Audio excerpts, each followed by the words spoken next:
in our spiritual tradition, it may also sometimes seem like there's a depressed or sad portion to it. And that's normal. That's considered like part of who we are. And so I do feel that, there may be some benefit. Like there's a reason God put that in our hearts, right? Like why do we feel sadness? There must be some wisdom behind it. Like Allah did not make us randomly without, with no reasoning behind it. There must be some wisdom behind why you feel sad at times or why you feel worried at times.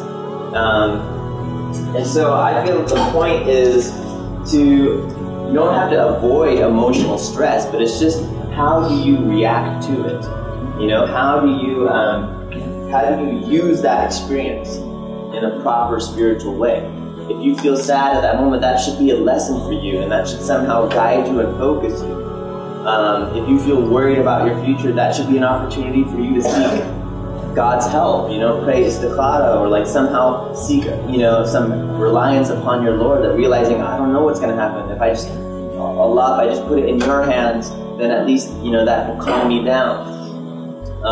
Which is sort of the opposite, in a very individualistic society, or, where the individual is highly emphasized, you should be in control. You should be planning things and predicting things. You should be in control of your life. And if you're not in control, you get nervous.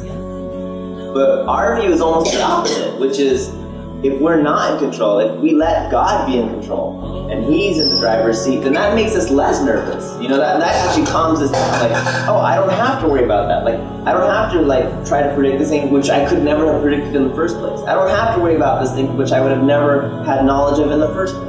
So it's kind of like, giving up that, that will, and understanding your place in the divine plan of how, where we are in relation to our Lord.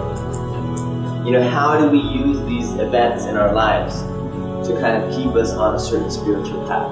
How does it affect us? How do we respond to fails in life? Things that happen that you thought were going to happen a certain way and it didn't work out.